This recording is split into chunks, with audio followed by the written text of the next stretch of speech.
Guys, barkanmu da wannan lokaci da fatan kuna lafiya. So, a wannan class ɗin namu na yau za mu yi magana akan menene Python, menene variable sannan kuma menene data type. So, kafin mu fara gina kowane model na machine learning, dole ne mu san yaren da za mu yi amfani da shi wajen magana da kwamfuta. Wanda dole ne mu san yaren da za mu yi magana da kwamfuta da shi. Sannan kun san cewar Python shine yaren da kusan kowa ke amfani da shi a fannin AI, data science da kuma machine learning saboda sauƙinsa da kuma kayan aiki ma'ana libraries kenan. So wannan dalilin ne ya sa muka ga cewar ya kamata mu ɗauki Python programming domin mu yi shi domin mu rinƙa gina models ɗinmu na machine learning. Sannan kar ku manta wannan class ɗin namu zai mai da hankali ne a iya machine learning with Python kaɗai. Saboda haka duk wanda yake da interest na koyon machine learning da kuma Python programming to wannan class ɗin naka ne. A wannan phase ɗin za mu fara da foundation na Python programming ne.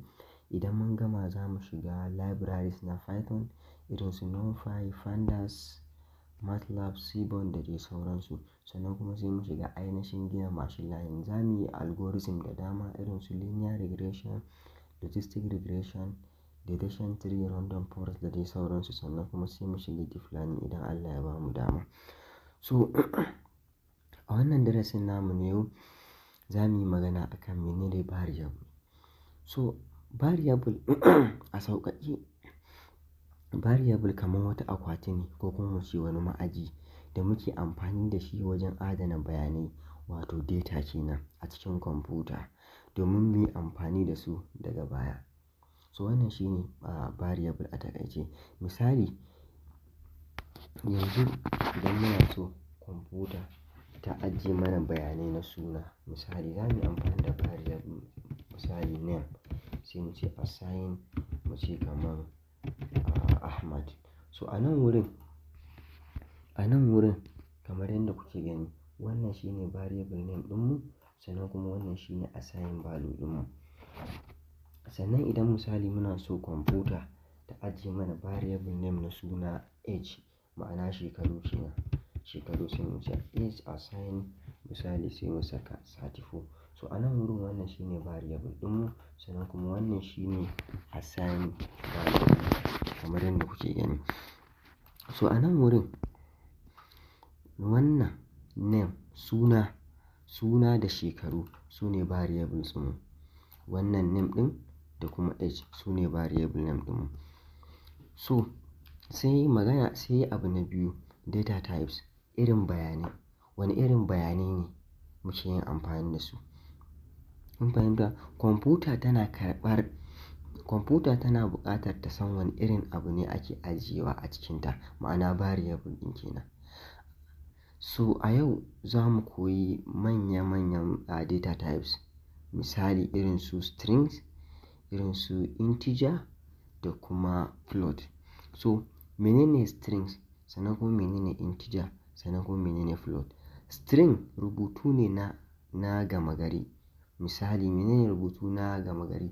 Duk lokacin da za ka yi amfani da textual data ma'ana rubutunka text ne ba number za ka rubuta ba. So za ka yi amfani da string ne. Sannan shi kuma a wannan string ɗin ana yin amfani ne da baka biyu da Hausa da Turanci ko mu ce code. Misali a nan wurin wannan variable ɗinmu na string ne. A nan na yi amfani da single quote nan wurin kenan. So za ka iya yin amfani da double quote misali kamar haka. Za ka danna shift da number 2 misali sai in saka Ahmad kamar yadda kuke gani. So wannan shine double quote. Sannan za ka iya yin amfani da triple quote kamar yadda kuke gani. Misali. Okay? So wannan shine a taƙaitaccen bayani akan string. Ina fata kuna fahimtar abin da muke magana a kai. String is a series or sequence of character. Textual data ne. Duk lokacin da kake so za ka yi amfani da wani abu text ko wurin tura saƙo ko kuma wani rubutu in dai ba number ba ne to za ka yi amfani da string ne. So sannan string ɗin za ka yi amfani da single quote, double quote ko kuma triple quote. Sannan idan ba ka yi amfani da waɗannan ba, idan a string ba ka yi amfani da quote ba, ba ka yi biyun nan ba, so quote ɗinka zai baka error ne. So wannan shi ne. Then abu na biyu shi ne integer. Wannan shi ne. Integer shi ne cikakkun lambobi marasa ɗigo. Duk wata number wadda ba ta da ɗigo a bayanta ita ce integer. Sannan kuma number da take da ɗigo a bayanta kamar 3.12, 1.5, 2.5 su ne ake ce ma float. So misali, number 30, 34 is an integer. Saboda me yasa? Saboda ba ta da number, ba ta da floating number. -3 is an integer. 4 is an integer. 5 is an integer and also 6 ma is an integer. So wannan shi ne bayani akan integer. Then abu na gaba bayani akan float. Menene float? Float shi ne decimal number. Duk wata number wacce take da ɗigo kamar misali mu ɗauki 5 equals to 3. Mu ɗauki 5 equals to 3.142 ne, shi ne 5. So a nan wurin wannan number term is a decimal. Saboda me? Tana ɗauke da point a bayanta. So wannan ita ake ce ma decimal number. Kamar mu ƙara ɗaukan wani variable na ɗin declare sa mu sa 4.2 ko kuma 4.5 misali. Wannan number ita ma decimal number ce saboda me? Tana da ɗigo a bayanta. Sannan kuma 4.0, 4.3, 3.1 da dai sauransu. Dukkaninsu waɗannan in dai number tana da decimal point so it's a floating number. Then abu na gaba, yanzu mun yi declaring variables ɗinmu. Mun yi declaring variable na integer, mun yi na string, sannan mun yi na float. So a Python programming akwai hanyar da ake bi wurin nuna sakamako, shine printed result. Yanzu wannan abun duk mun yi declaring ɗinsa amma kuma me? Muna son za mu yi printing ya nuna mana sakamako. Menene a cikin variable, meye a cikin container da take ƙunshe da suna name, sannan meye a cikin container da take ƙunshe da suna age, sannan menene a cikin value ɗin da yake cikin container da yake cikin file da dai sauransu. So hanyar nuna sakamako shine print function. Idan muna son kwamfutar mu ta nuna mana abin da ke cikin variable akan screen, muna amfani da abin da ake ce ma print function, wanda yanzu zan nuna mana shi a taƙaice. Misali, a nan wurin idan ina so zan yi printing variable menene a cikin container ta da ke cikin name, misali sai in ce print, sai in buɗe bracket haka, wannan parenthesis kenan, sai in saka variable name ɗina. Very simple. So abin da za ka yi kenan duk lokacin da kake so za ka yi printing wani sakamako da yake cikin wata container ka, to za ka yi amfani da wannan print open bracket sai ka sa variable name ɗinka, sai ka zo sai ka yi running kamar haka. Okay, so as you can see guys, gashi nan za ku ga cewar ta yi min printing sunan da na rubuta gashi nan Ahmad a ƙasa. So then abu na gaba, idan ina so zan yi printing wannan menene a cikin value ɗina na age, shi ma zan yi printing age ɗina misali a haka. Shi ma sai in zo sai in yi running kamar yadda kuke gani. Gashi nan sai mu ɗan jira ta gama loading. Masu fama da matsalar internet. So kamar yadda kuke gani gashi nan ta yi min printing ta yi min printing 34 shine dama a ciki. So idan ina so zan yi printing wannan menene value ɗin da yake cikin variable nan mai suna pi. So idan ina so zan yi printing ɗinsa, shi ma sai in danna nan wurin gashi nan ya bani 3.142.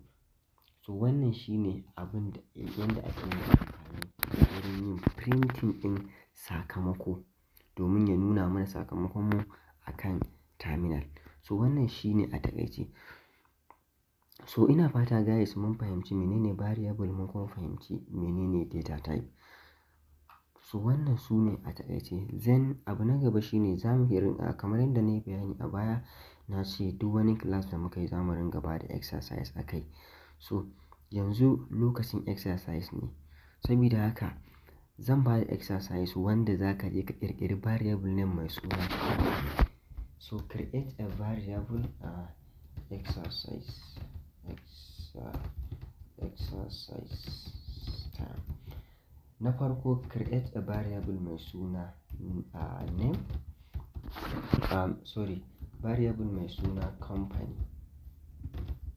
Da farko kenan za ka yi creating variable mai suna company, sannan kuma ina so bayan ka yi creating variable mai suna company, sannan sai kuma ka rubuta sunan kamfanin da kake aiki ko kuma wani kamfani da kake so.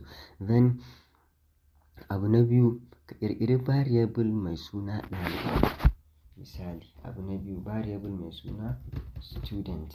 Bayan ka yi wannan sai ka yi declaring ɗinsa da kai ɗalibi ne ko kuma kai ba ɗalibi ba ne ba, ko kuma ka yi declaring ɗinsa da sunan wani abu makamancin wannan.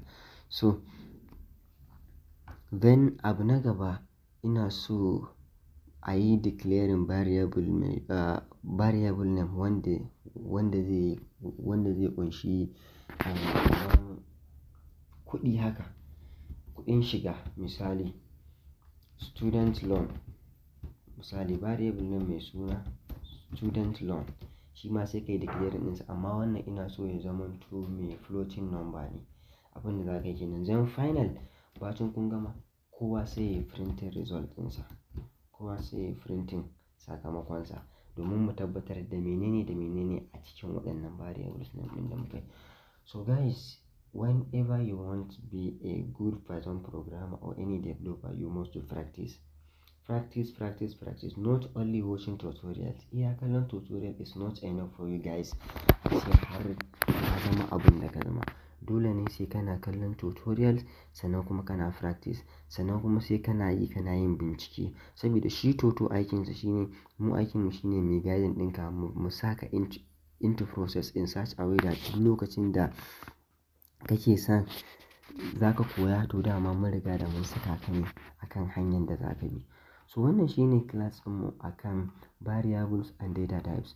So ga waɗanda suke buƙatan final year project ko kuma research project, ko kuma suke buƙatan za a yi musu mobile app ko web app, ko kuma suke buƙatan a yi musu cikakken mentorship akan mobile app ko kuma web app ko machine learning, ko kuma suke buƙatan za a yi musu wani dashboard, to za ku iya yi mana magana.